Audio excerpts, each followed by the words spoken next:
Daily English Podcast. From Daily English with Daisy.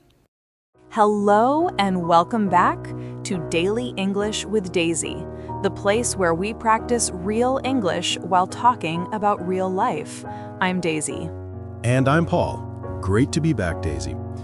Today we're diving into a topic that I think every single listener can relate to. The feeling of being stuck.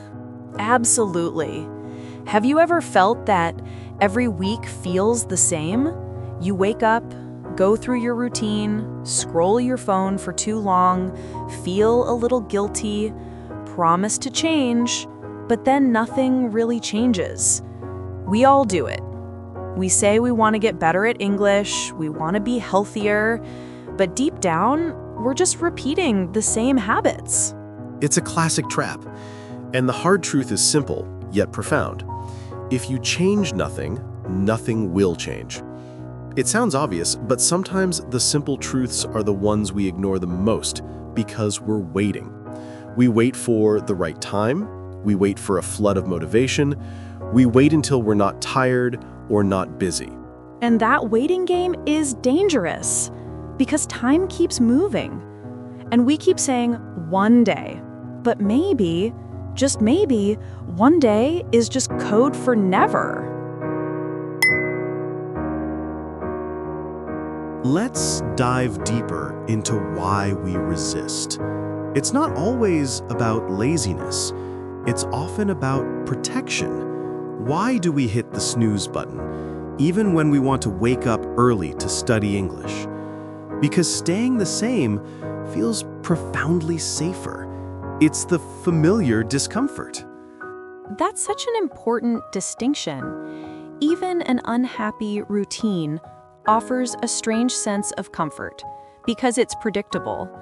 Change, by definition, introduces the unpredictable, and our primitive brain interprets the unpredictable as a threat. Our habits are shortcuts. They save the brain energy. Rewiring them, choosing a new path, requires effort. And that effort is amplified by a deep-seated fear, the fear of failure. We often tell ourselves, I'll start tomorrow. I'm too busy right now. But beneath those words, the real fear is, what if I try my absolute best and I still don't succeed? To avoid that vulnerability, we freeze. We distract ourselves with endless scrolling, with easy tasks, with anything that keeps us from confronting that challenging, high-stakes goal. And that is the psychological trap.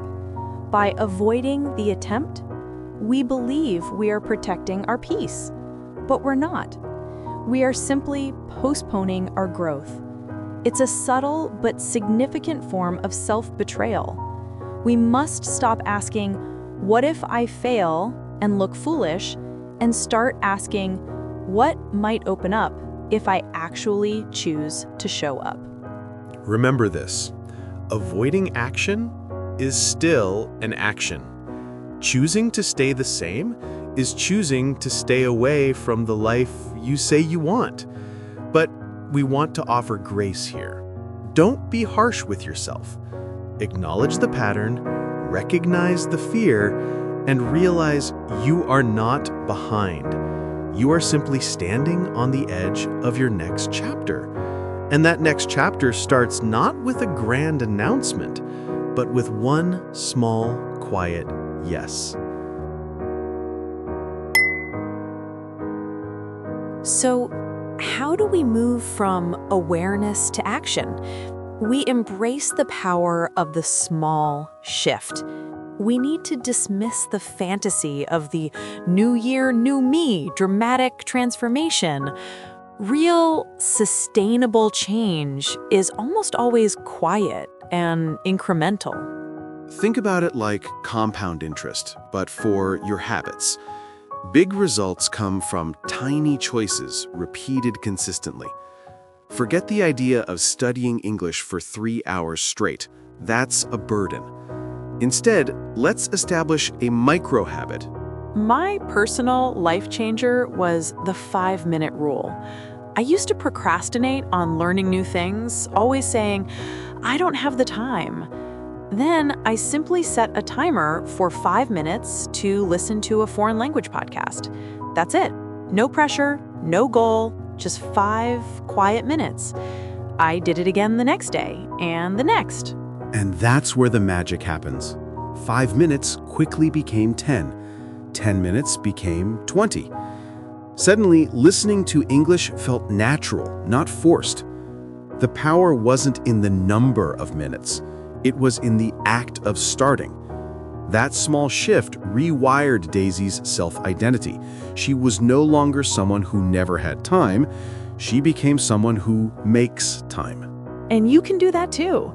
Instead of focusing on your massive, intimidating goal, focus on your system. As James Clear says, you don't rise to the level of your goals, you fall to the level of your systems and habits. So, identify your smallest viable step. Is it writing one new vocabulary word in your notebook today? Is it taking the stairs instead of the elevator just once? Is it saying no to one distraction, like turning off a social media notification? Or repeating one English sentence out loud each morning? You don't need a huge wave of motivation to begin. You just need to move your hand, open your mouth, or make one slightly better choice than yesterday. Progress is defined by pattern, not perfection. This transition to small steps brings us face to face with the biggest dream killer: perfectionism. It truly is a beautiful lie because it promises success, but delivers stagnation. It says, wait until you're ready, do it flawlessly, or don't do it at all. And so, we wait. We rewrite the same email 6 times. We hesitate to speak English in front of others because we fear the judgment of a misplaced verb tense. But we must internalize this truth. You don't have to be perfect to begin. You just have to begin to get better.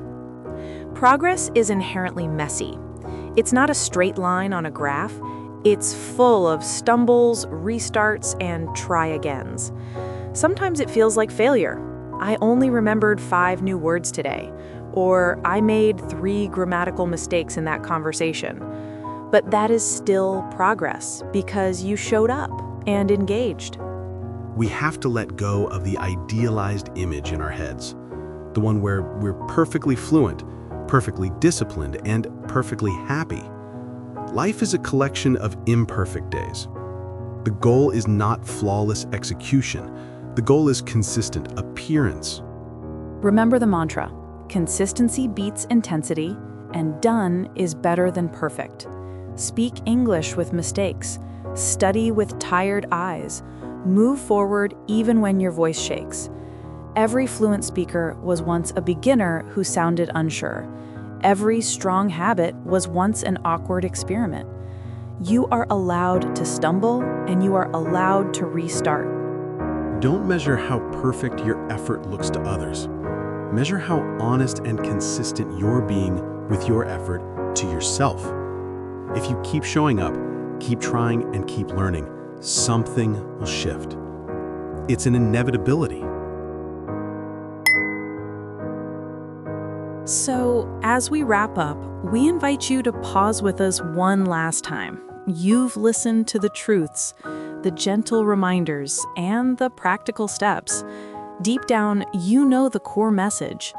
Nothing changes if nothing changes. That change doesn't need to be huge. It can be one slow, deep breath before you react to stress. It can be one kind word to yourself after a mistake. It can be one page read, one flight of stairs walked, or one new English sentence spoken out loud. Your future isn't built in a single day of superhuman effort.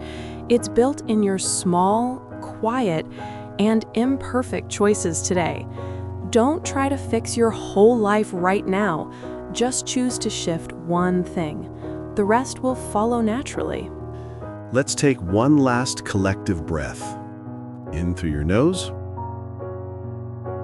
and out gently through your mouth. Now ask yourself softly, without overthinking, what is one small, honest step I'm ready to make today? No more waiting for the stars to align. Just one honest step forward. You've got this. We're right here with you, cheering you on every single time you press play. And before we let you go, if this episode gave you even just one small spark of inspiration, please take a moment to like this podcast or leave us a thoughtful comment about the small change you plan to make. Your support truly helps us grow and reach more people who might be feeling stuck. So hit that subscribe button so you never miss our next episode, and feel free to share this with a friend who needs a little gentle encouragement this week. Thank you, as always, for letting us be a small part of your learning journey. Keep making those tiny, honest choices. They add up to everything. Until next time, keep practicing and keep growing. Bye for now.